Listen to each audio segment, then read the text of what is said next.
Bonjour à tous, j'espère que vous allez bien. Bienvenue pour ce nouveau numéro du petit exo de colle, aujourd'hui numéro 150. Et ouais, c'est pas des moindres, puisque c'est vraiment un numéro très symbolique pour moi. J'aurais vraiment beaucoup de choses à dire, hein, vraiment beaucoup, mais je vais essayer de garder ça. Et en plus, il faudrait peut-être que j'écrive un speech, parce que j'aimerais être un peu ordonné dans ce que je vais raconter. Mais je vais garder toute cette émotion pour le live du 150e exo de colle, qui sortira donc début juillet. Peut-être le 2 juillet, peut-être un peu plus tard, ça on verra. Je vous tiendrai informé bien évidemment. Mais voilà, ça sera un grand plaisir de partager cette émotion avec vous, d'éventuellement échanger un petit peu tout ce ressenti par rapport à ce travail fourni pour former cette banque d'exercices classe préparatoire grandes écoles sous un format vidéo, chose à laquelle je pensais depuis fort longtemps et que j'ai commencé à mettre en place il y a 5 ans et demi de cela avec le début de la chaîne YouTube. Donc vraiment, c'est l'accomplissement de énormément de temps de travail. On s'en rend pas forcément compte de l'autre côté de l'écran, mais c'est vraiment énormément de travail pour retrouver des exercices qu'on a déjà fait avant ou de nouveaux exercices, et puis passer un peu de temps pour bien comprendre la résolution et pouvoir le refaire ensuite en tableau. Bref, c'est voilà, c'est beaucoup d'abnégation. Je pense que c'est le mot qui me définit le plus par rapport à tout ce que j'entreprends, mathématiquement parlant ou même bien plus, c'est l'abnégation. Et voilà, bah écoutez, je vais pouvoir ajouter ce trophée-là. C'est mon côté gamer là qui apparaît, ce petit trophée de formation de banque. Bientôt, hein, bien sûr en juillet, on aura enfin atteint cet objectif des 300 exercices. Et voilà quoi, je vais simplement vous remercier encore une fois pour le soutien que vous avez pu m'apporter au fur et à mesure des années et pour l'intérêt que vous portez davantage à la chaîne, que ce soit les tout nouveaux qui viennent d'arriver sur la chaîne ou que ce soit les gens qui sont là depuis quasiment le début. Donc voilà, ça fait vraiment plaisir à voir et bah écoutez, on verra bien ce que l'avenir réservera. Euh, Encore une fois, il y aura encore plein d'autres trucs à dire. Je vais garder ça pour le live. Et puis, je préparais un beau speech plutôt bien, plutôt bien ficelé, plutôt que d'essayer de dire des choses qui vont aller dans un sens et dans un autre. C'est peut-être pas forcément la meilleure chose à faire. Mais enfin, bref. Je vais juste souligner une nouvelle fois, parce que là, c'est important quand même de le dire, que ce 150e petit exo de colle ne sera pas le dernier. D'accord. C'est le dernier pour moi par rapport à cet objectif que je voulais atteindre au tout début de la formation de cette chaîne. Mais c'est pas le dernier petit exo de colle qui sortira. Il y aura forcément, je pense, à un moment donné, un petit exo de colle numéro 151 et plus encore. Parce que bah, il y a toujours pas mal d'exercices intéressants qui peuvent être à la fois envoyés par vous en commentaire, mais aussi des exercices que je croise et que je trouve très pertinents à ajouter dans la banque. Donc voilà, ne vous en faites pas, c'est pas le tout dernier de tout dernier, il y en aura d'autres qui sortiront, c'est pas fini, c'est juste que je vais certainement lever le pied sur la sortie des exos de colle et petits exos de colle, comme ça se fait déjà petit à petit, j'en sors de moins en moins, parce que j'aimerais essayer de passer plus de temps à développer d'autres projets. Alors bien sûr, il y a aussi ma vie professionnelle et personnelle qui joue, mais à côté de ça, j'ai envie de développer d'autres projets, comme le début des développements que vous avez pu voir la semaine dernière par rapport à la sortie de cette vidéo. Et, euh, et voilà quoi, donc j'aimerais bien essayer d'orienter un petit peu les choses vers peut-être les gens qui préparent l'agrégation au CAPES, et puis bah, éventuellement peut-être aussi développer d'autres arcs comme un truc en plus, ou aussi d'aller au bout d'une vie de mathématiques, ça aussi ce sont d'autres objectifs que j'ai vis-à-vis de la chaîne. Mais voilà, ça va faire quand même la fermeture d'un grand arc pour moi, d'atteindre cet objectif des 300 exercices, car pour moi c'était vraiment l'objectif numéro 1 par rapport à la chaîne. Bon, passons pas plus de temps à discutailler de ça. On va se lancer donc dans cet exercice qui m'a été proposé par un camarade chercheur. En fait, c'est ce camarade chercheur, il encadrait des étudiants pour l'agrégation externe et il en a fait passer certains à l'oral. Et bah, notamment, il a proposé cet exercice pour aller un petit peu plus loin sur un développement que certainement vous connaissez, pour les gens surtout qui préparent l'agrégation, un développement que vous connaissez, dont l'énoncé est très ressemblant à celui-là. C'est juste que à la place de ON de R, on met autre chose. On va en parler d'ici quelques instants. Permettez-moi donc de lire l'énoncé du jour d'algèbre linéaire. Nous avons n supérieur ou égal à 2 et on veut montrer que tout hyperplan de Mn de R intersecte ON de R de façon non triviale.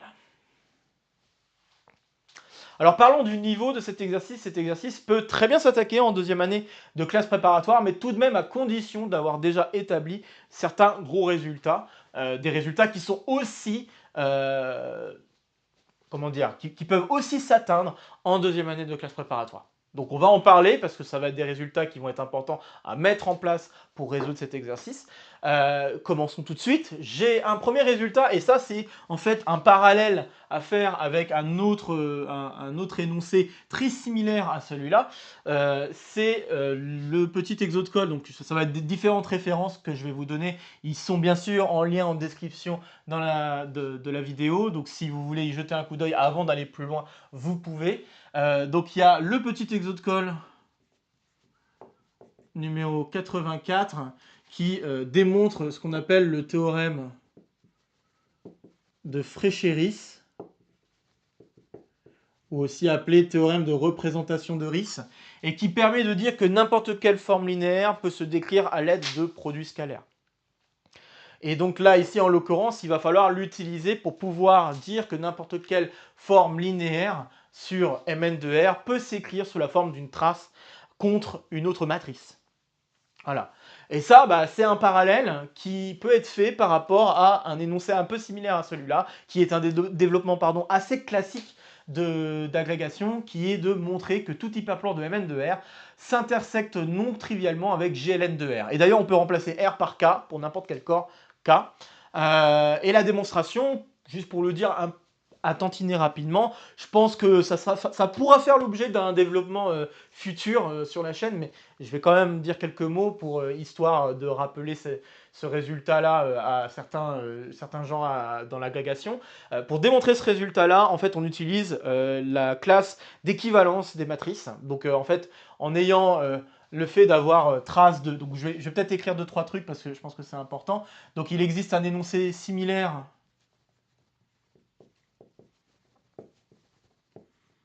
avec Mn de K et GLN de K. Et pour le démontrer, on utilise ce théorème de Fréchéris qui permet de dire que n'importe quelle forme linéaire va s'écrire trace de AM. Et donc du coup, être un hyperplan, vous avez deux définitions possibles. Soit c'est de dire que c'est de codimension 1, autrement dit que la dimension de votre hyperplan est n-1, mais je pense que ça ne va pas beaucoup vous aider dans cet exercice.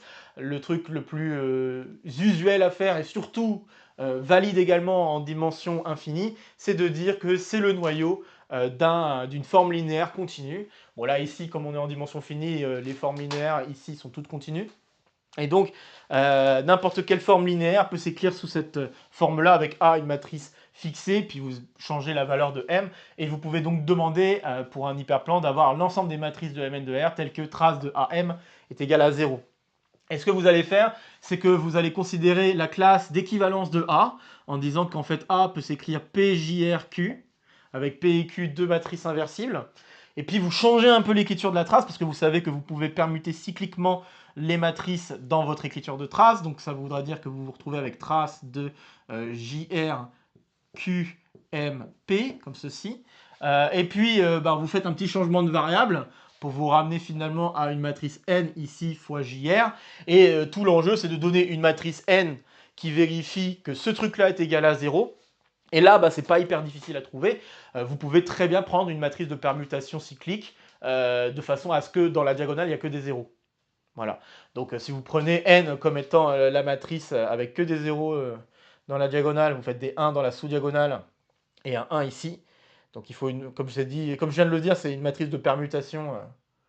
Donc 0, 0, voilà. Puis vous mettez des zéros ailleurs. Donc si vous considérez N comme étant cette matrice-là, par rapport à la matrice JR, pour rappel, JR, c'est la matrice qui vaut identité R. C'est une matrice bloc, hein. Identité R, puis après, vous avez que des zéros. En fait, vous pouvez démontrer qu'avec cette matrice-là, qui est une matrice inversible, vous avez en effet cette trace-là qui vaut 0. Et après, bien sûr, le changement de matrice que vous avez effectué, comme c'était des multiplications par des matrices inversibles, vous restez une matrice inversible. Voilà. Donc c'est assez joli comme preuve. Et j'ai vraiment besoin que de travailler avec n'importe quel... Enfin, je peux travailler avec n'importe quel corps, puisque la propriété d'équivalence, de description des matrices équivalentes à une certaine autre matrice, elle est valide sur n'importe quel corps.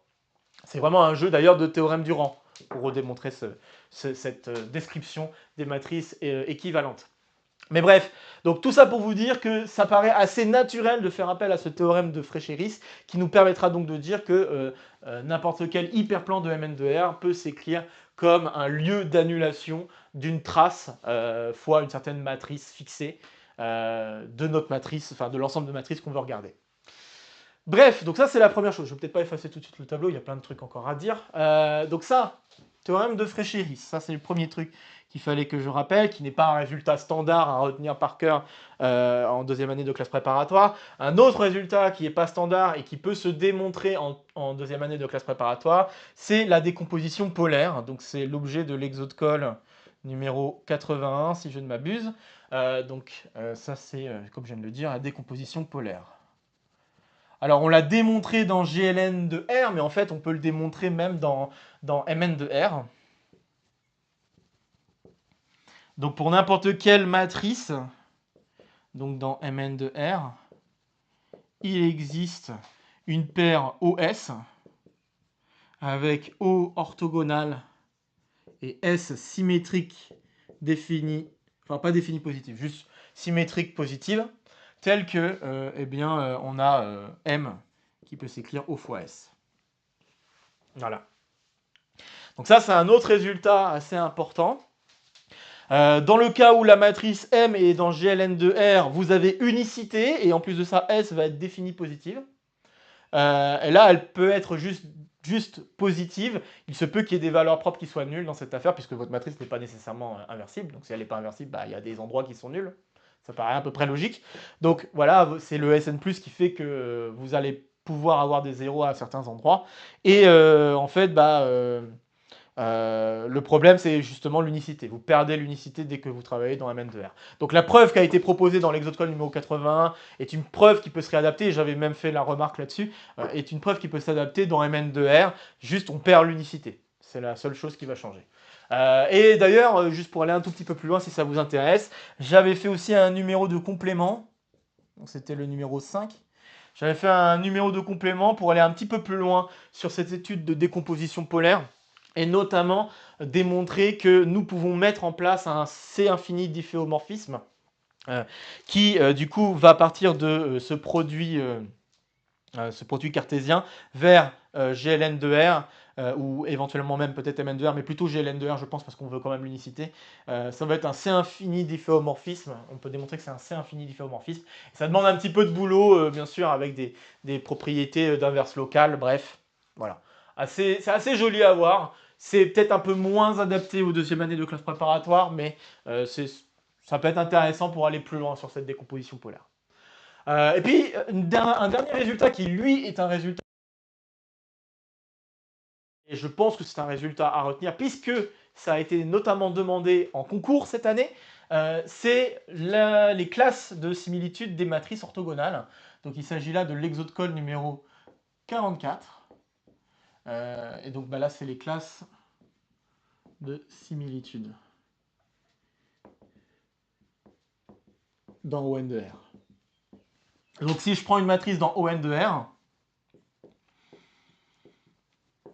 on peut montrer qu'elle va être semblable à une matrice de la forme identité R moins identité P, et puis après que des matrices de rotation, donc θ1, R, θ2, R, θk. Donc où les matrices de rotation, donc R, θ, ça va être les fameuses matrices cos θ, sin θ, moins sin θ, θ j'ai dit, pas alpha, et cos θ. Voilà, donc on a ça. θ, bien sûr, K, donc A, R, P et K sont des entiers naturels, éventuellement nuls. Et puis les θi, θ1, θk sont bien sûr des valeurs dans R. On peut ne pas se casser la tête. Après, on pourrait dire c'est des valeurs précises entre 0 et 2π, mais bon, on va peut-être pas s'embêter ici, on va dire que ce sont des valeurs dans R. Alors, la classe de similitude, dans l'exercice ici, on ne s'est pas préoccupé du type de changement de base que l'on peut faire, mais en fait, on peut s'en préoccuper. Et si on reprend la preuve qui a été donnée, on peut réadapter cette preuve pour montrer en fait qu'on peut faire un changement via une matrice orthogonale. Donc avec P dans ON de R. Donc ouais, bah, je pense que ce sont les résultats les plus importants qu'il faut avoir en tête. Alors oui, ce résultat-là est un résultat un petit peu plus classique de deuxième année de classe préparatoire, mais par contre ces deux-là sont un petit peu moins classiques et je pense que c'était important de vous les rappeler car on va en avoir besoin pour résoudre cet exercice. Je ne vais pas vous donner de plan de résolution, mais par contre on va passer à travers un petit lemme qui va nous aider à résoudre cet exercice un petit peu plus facilement. Mais sans trop vous divulgacher les choses, je vais vous laisser le soin d'essayer par vous-même de résoudre l'exercice ici avec les 2-3 petites pistes que j'ai pu vous donner à travers ces quelques rappels. Donc tout ça par vous-même avant que je ne vous dise quoi que ce soit d'autre. Ok, eh bien j'espère que vous aurez essayé.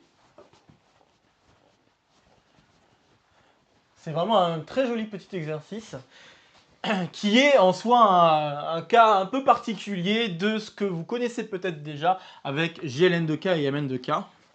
Donc j'efface un peu, histoire d'avoir de la place.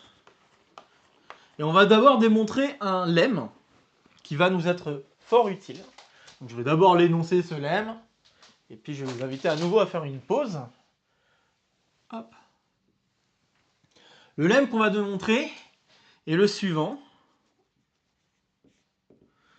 SON de R, qui est l'ensemble des matrices dans ON de R de déterminant égal à 1.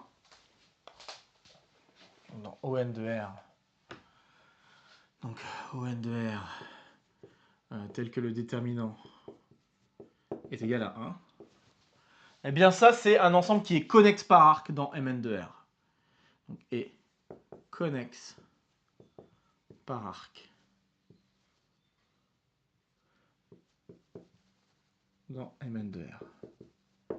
Voilà, joli petit résultat qui va nous être fort utile pour amener à finalement une conclusion qui correspondra en effet à dire que Mn de R et ON de R s'intersectent non trivialement. Donc en fait, ce résultat va permettre de terminer la résolution. Donc si peut-être à tout hasard vous avez commencé à faire des manipulations qui vous a amené à quelque chose d'un peu particulier, c'est pas impossible qu'à un moment donné vous ayez besoin de ce résultat-là pour conclure. Et là, bah, justement, je vais en avoir besoin ici pour la résolution que je vais vous donner. Je vous invite donc à nouveau à faire une pause sur la vidéo pour démontrer ce petit résultat par vous-même avant que je ne le fasse par moi-même et déjà réfléchir à comment utiliser ce lemme pour résoudre l'exercice principal.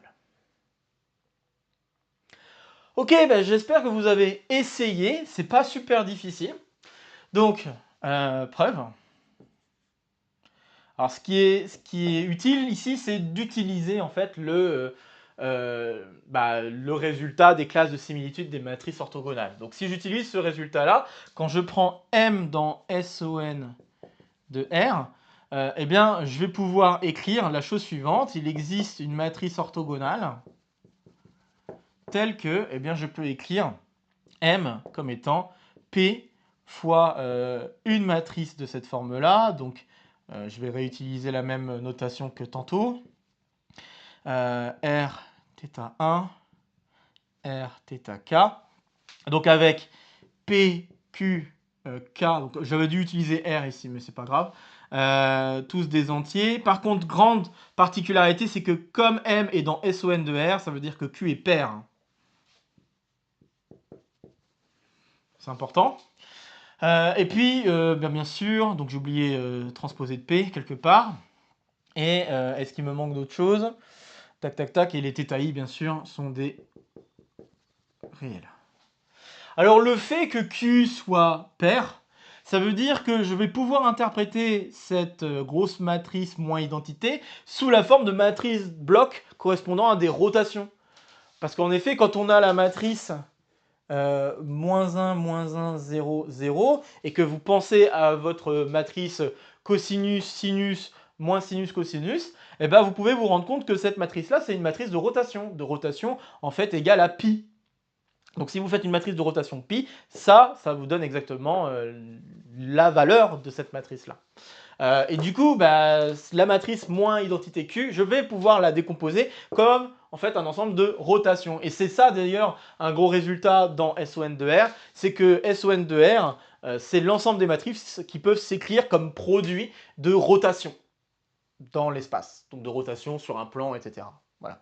Donc vraiment, je pense que c'est fort utile de voir ça, parce que maintenant qu'on va voir ça, eh bien, l'objectif, comme l'identité dans SON de R, eh bien, ça va être de construire un chemin continu qui permet de passer de M vers l'identité. Donc cette matrice-là, je peux la réécrire comme étant P fois identité petit p. Ensuite, j'ai... donc là, il faut que je fasse R, je vais appeler psi1 jusqu'à R psi q sur 2, si vous voulez. Ou peut-être... Je vais peut-être pas m'embêter et juste l'appeler psi1 jusqu'à psi... hop, psi1 jusqu'à R psi L. Tac. Avec les psi-i tous dans R.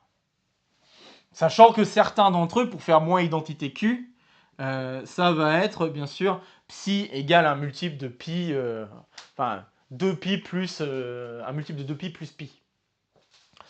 Donc on va avoir ça, et maintenant qu'on a cette écriture-là, bah, normalement il y a un truc qui se dessine amplement pour pouvoir avoir une fonction continue qui va aller jusqu'à l'identité, un chemin continu qui va jusqu'à l'identité. C'est de remplacer chacun des θ, enfin des psi-i, par finalement un truc avec paramètres qui nous permet de changer le psi-i en quelque chose qui va s'approcher de 0.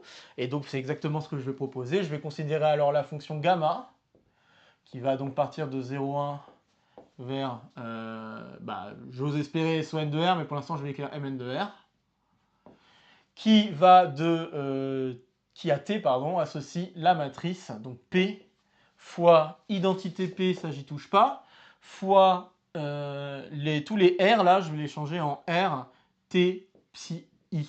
Donc RT psi 1, RT psi 2, etc. jusqu'à RT psi L. Et donc on peut constater, alors j'oublie encore une fois transposer de P ici, on peut constater que toutes les matrices qu'on va écrire sont bien des matrices orthogonales, tout va bien. Donc gamma de T, appartient, bon on peut même dire carrément dans SON de R, puisque le déterminant de gamma de T est toujours égal à 1, il n'y a pas de problème, puisque là, le déterminant de P au carré, du coup, ça fera 1. C'est moins 1 ou 1 et ça fera 1 finalement. Et puis ici, bah, ça, on sait très bien que c'est 1. Et, la fonction gamma est bien continue sur Mn de R. Alors, vous pouvez dire continue selon une certaine norme, si vous voulez, par exemple la norme infinie, pour pouvoir voir les choses coefficient après coefficient. Peu importe, à vrai dire, ce qui compte vraiment, c'est le fait que vous êtes continu en chacune des variables. Donc, car continu en chacune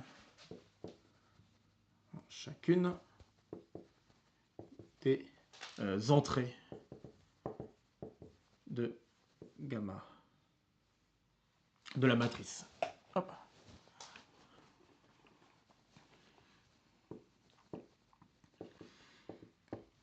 Mais vous pouvez poser une norme arbitraire, puisque de toute façon, être continu pour une norme, ça va vouloir dire être continu pour n'importe quelle norme, car toutes les normes sont équivalentes en dimension finie.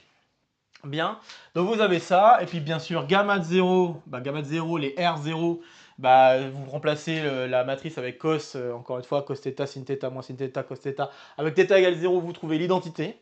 Donc au final, gamma 0, c'est bien identité n, et gamma 1, ça c'est exactement la matrice M, avec laquelle nous sommes en train de jouer. Donc vous avez bien une fonction continue qui est complètement incluse dans SON de R et qui permet d'aller de l'identité vers M, donc un chemin continu, je devrais dire, pas une fonction continue. Vous avez bien un chemin continu, ce qui permet d'assurer en effet que SON de R est connexe par arc.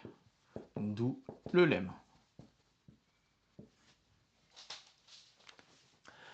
Voilà, alors on a démontré le lemme, on va l'utiliser, bien entendu. Je vous invite à nouveau à faire une petite pause sur la vidéo pour essayer maintenant de résoudre l'exercice tout entier en utilisant les 2-3 petites choses que j'ai rappelées, parce que ça va être important, mais aussi en utilisant ce résultat de connexité par arc de cet ensemble SON de R. À vous de jouer. Ok, j'espère que vous aurez essayé.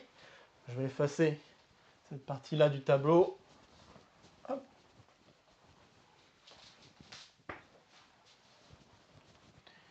Cette partie-là aussi, parce que ce qui compte c'est le lemme surtout là que j'ai envie d'utiliser.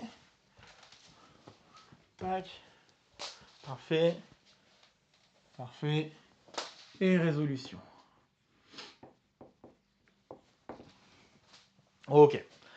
Bon, bah, je vais d'abord utiliser gentiment les premières propriétés. Je prends un hyperplan, hein, donc soit H, un hyperplan de Mn de R. Et donc, bah, ça veut dire qu'il existe phi une forme linéaire, donc dans Mn de R étoile, telle que, eh bien, ce H, c'est le Ker de ce morphisme. Alors non nul, bien sûr. Donc là, je vais utiliser maintenant le théorème de Fréchéris, ou de représentation de Riss,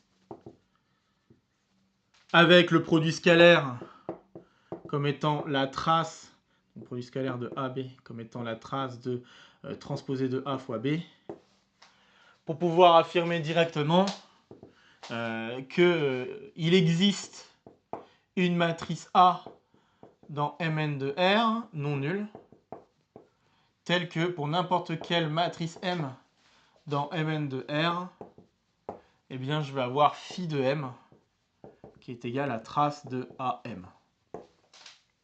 Alors je pourrais mettre transposé de A, mais quitte à échanger, à faire un petit changement de variable pour échanger le rôle de transposition, bon bah à la fin je peux écrire juste trace de AM, il n'y a pas de problème.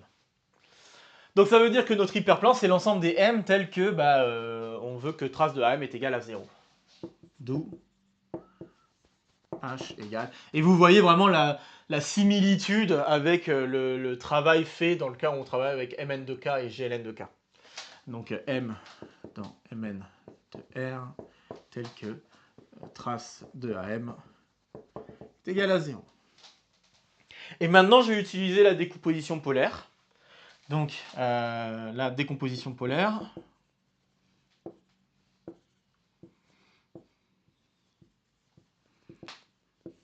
Je sais qu'il existe une paire de matrices OS,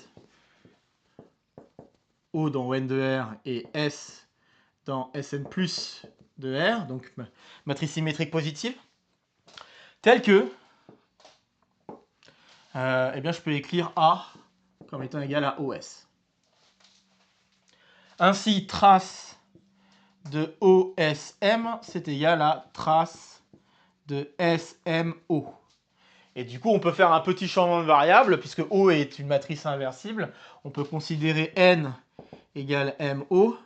Et par conséquent, H, par ce changement de variable, peut s'écrire l'ensemble des matrices N dans Mn de R, telles que donc N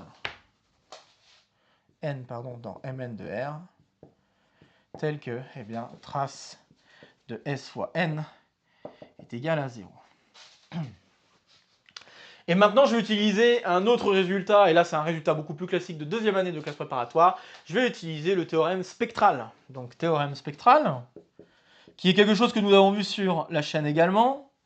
Donc je me permets de le mentionner, c'est l'exode call numéro 39.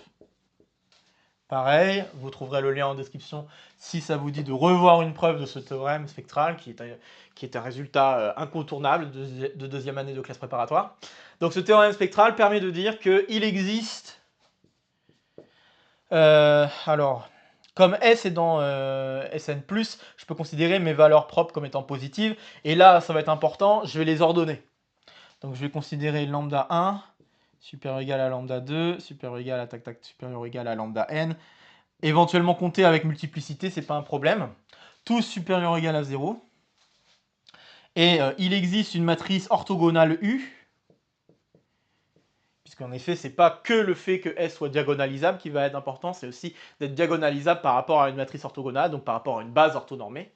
Donc tel que, eh bien, S peut s'écrire U fois diag, donc diag de lambda 1, lambda n, transposé de U. Alors au passage, Je sais que ma matrice, ça va être important ça aussi, je sais que ma matrice A est non nulle, donc ma matrice S est non nulle. Et comme ma matrice S est non nulle, ça veut dire qu'il y a au moins un des lambda qui est strictement positif. L'existence d'un i tel que lambda i est strictement positif. Ça va être important ça aussi. Donc on a ça, très bien. Et donc je vais faire donc je vais me permettre de simplifier un peu l'écriture ici, je vais appeler D cette diagonale pour l'instant. Et donc ça veut dire que, et encore une fois, je vais utiliser la propriété circulaire de la trace. Hein. Donc si je fais trace de S fois N, je me retrouve finalement avec trace de D fois transposé de U fois N fois U. Et là encore une fois, U étant une matrice orthogonale, faire cette conjugaison c'est bijectif. Donc je peux encore une fois faire un petit changement de variable en considérant une nouvelle matrice. Alors là, il faut choisir une autre lettre, je vais l'appeler Q. Peut-être pas Q, c'est pas une bonne... Je sais pas si c'est une bonne idée, peut-être pas forcément. Je vais l'appeler X, allez. Voilà. Donc je vais l'appeler X. Et donc en fait, H, c'est bien l'ensemble des matrices X dans Mn de R, telle que la trace de D fois X est égale à 0. Alors maintenant que j'en suis là, il va y avoir un truc super amusant, c'est que là, la trace, elle est facile à calculer. Elle est vraiment très facile à calculer.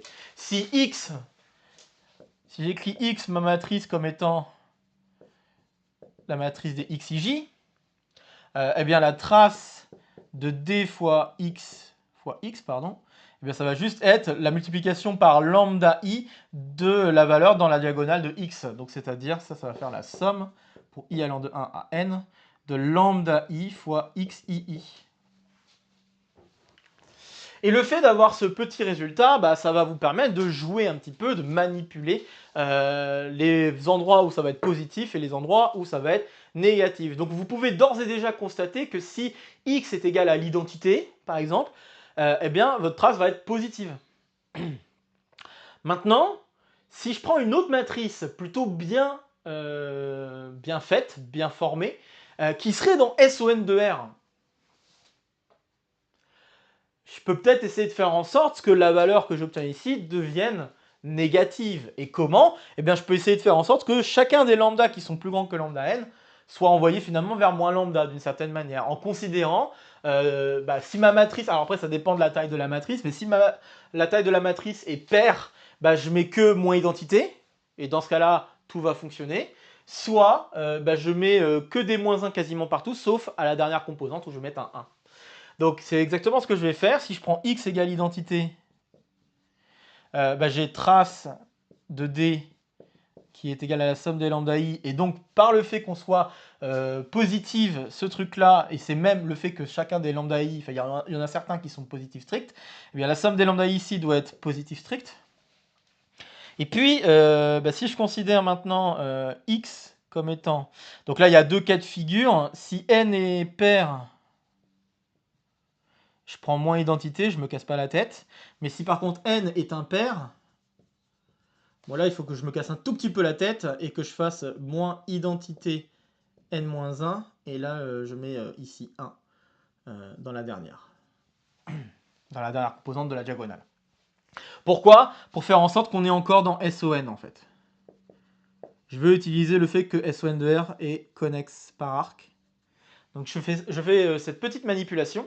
Et en faisant ça, on va se retrouver avec, donc d'un côté, trace de dx qui va être égale à soit moins la somme des lambda I, et ça c'est trivialement négatif. Donc ça c'est dans le cas où n est pair. Et puis si n est impair, on va se retrouver avec moins somme des lambda I allant de 1 à n-1 plus lambda n. Et c'est là où on voit l'importance d'avoir ordonné les valeurs propres. Parce que maintenant que j'ai ordonné les valeurs propres, on peut assurer que la somme des lambda I qui est ici est supérieure au lambda n. Ce qui permet d'assurer que ce truc-là est négatif ou nul. Et maintenant, j'utilise le fait que la fonction elle est continue sur Mn de R, et donc en particulier elle va être continue sur SON de R. Et je considère ensuite un chemin continu qui va de l'identité vers la matrice X que j'ai posée ici. Donc, alors il faudrait peut-être que je les appelle X1, X2. Donc je considère un chemin continu qui va de X1 vers X2 dans SON de R.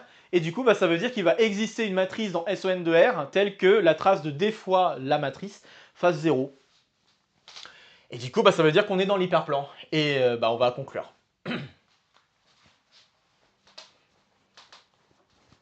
Hop. Donc je vais écrire. Donc, en considérant gamma 0,1 vers SON de R continu tel que gamma de 0 égale x1 et gamma de 1 égale x2, comme t qui associe trace de d fois gamma de t, c'est continu, par composition de fonctions continues si vous voulez, on a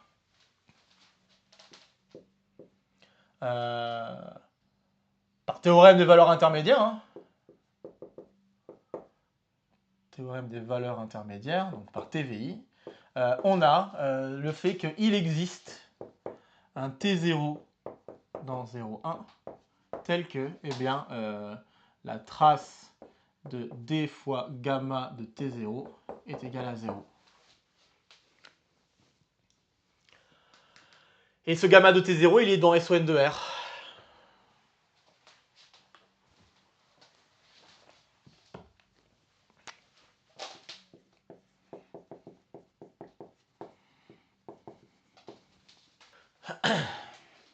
Alors, je suis en train de me rendre compte d'un petit quelque chose auquel j'aurais peut-être dû faire un peu plus attention.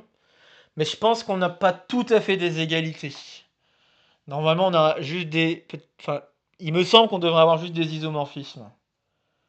Bon, je suis pas sûr à 100%, mais bon, je vais assurer quand même mes arrières en disant qu'on a des isomorphismes, parce que ça va me permettre de remonter exactement à l'ensemble de matrices que je veux. Sachant que les isomorphismes sont connus ici, d'un côté, c'est un petit changement de variable en multipliant par O, donc là, du coup, en multipliant par O-1 pour revenir à la matrice de départ, hein, qu'on a dans H. Et puis ensuite, l'autre changement de variable, c'est une conjugaison par des matrices orthogonales. Donc, là, l'élément que j'ai dans gamma de T0 vérifie cette propriété-là, donc ça veut dire que je suis dans cet ensemble-là. Donc, ça c'est dans SON de R. Maintenant, je veux remonter. Donc, pour remonter, il va falloir que je conjugue... alors que je regarde bien comment j'ai fait mon affaire. Il va falloir que je conjugue... Exactement. Donc, il va falloir que je conjugue cette fois-ci par U fois... Enfin, U fois quelque chose fois transposé de U. Donc, il faut que je le fasse comme ça. Et en faisant ça, bah là, je reste dans SON de R. Donc, on a donc ça ainsi... U fois gamma de T0 fois transposé de U, ça va être encore dans SON de R, hein. Pas très difficile à constater. Donc ce truc-là est dans SON de R. Et après, pour remonter encore un cran, donc le changement de variable que j'ai fait, c'est n égale m fois O. Donc si je veux revenir à la matrice M de départ, il faut que je multiplie par O-1 à droite. C'est ça. Et donc ça veut dire que O-1, c'est la transposée de O, hein, bien sûr. Donc ça veut dire que U gamma T0 transposé de U fois transposé de O, et bien cette matrice-là est une matrice dans ON de R, puisque ON de R reste un groupe. Pas de problème. Donc faire de produit de matrice de ON de R, c'est une matrice dans ON de R. Mais qui plus est, avec ces images inverses, je suis remonté exactement à l'ensemble des matrices qui étaient dans H. Donc ce truc-là, il est aussi dans H, puisque on était dans l'ensemble d'annulation de ce calcul de trace. Et ce calcul de trace, on est passé à travers différents isomorphismes donnés par les conjugaisons par rapport à U et ensuite par la multiplication à droite par O. Donc en faisant l'inverse de ces différents morphismes, on remonte vers un élément qui est exactement dans H, et de l'autre côté, par les différents calculs, en fait, n'utilisant que des produits par des matrices orthogonales, on remonte finalement à une matrice orthogonale. Et là, je pense qu'on va pouvoir conclure correctement que l'intersection est en effet donc non vide, puisqu'on a trouvé un élément qui se trouve être dans l'intersection de ON de R et de H. Ceci conclut donc la résolution du jour. Et voilà, c'était donc le petit exo de colle numéro 150. Voilà, très joli exercice d'algèbre linéaire. J'espère que ça vous aura plu. D'aller un petit peu plus loin que le développement que vous connaissez peut-être avec MN2K, GLN2K, et de voir que y a des subtilités qu'on peut ajouter à cela avec ON2R. Donc voilà, je remercie ce très bon ami de recherche qui m'a parlé un petit peu de cet exercice et que je trouve super sympa à faire. Et je voulais donc vous le partager. Surtout qu'on avait tous les outils nécessaires pour pouvoir résoudre cet exercice, mis à part cette connexité par arc de ON2R qu'on a pu démontrer gentiment. Vous avez pu le constater, c'était pas super difficile à partir notamment du résultat de classification de similitude des matrices dans ON2R. Voilà, j'ai pas beaucoup de choses d'autres à dire. Je vais m'arrêter là-dessus. Donc, comme d'habitude, n'hésitez pas à partager la vidéo si vous connaissez des camarades qui pourraient être intéressés par cette vidéo ou par le contenu de la chaîne de manière plus générale. N'hésitez pas à laisser en commentaire vos questions, vos remarques, vos retours concernant cet épisode. Ça fera toujours plaisir de discuter maths avec vous. Un petit pouce, ça fait toujours plaisir. Ici, ça sera pour me soutenir. Ici, ça sera pour vous abonner. N'oubliez pas d'activer la clochette. De nouvelles vidéos vont se proposer à vous pour continuer à faire le tour de la chaîne. Et sur ce, je vous retrouve très vite pour de prochaines aventures mathématiques. Portez-vous bien et donc à très bientôt.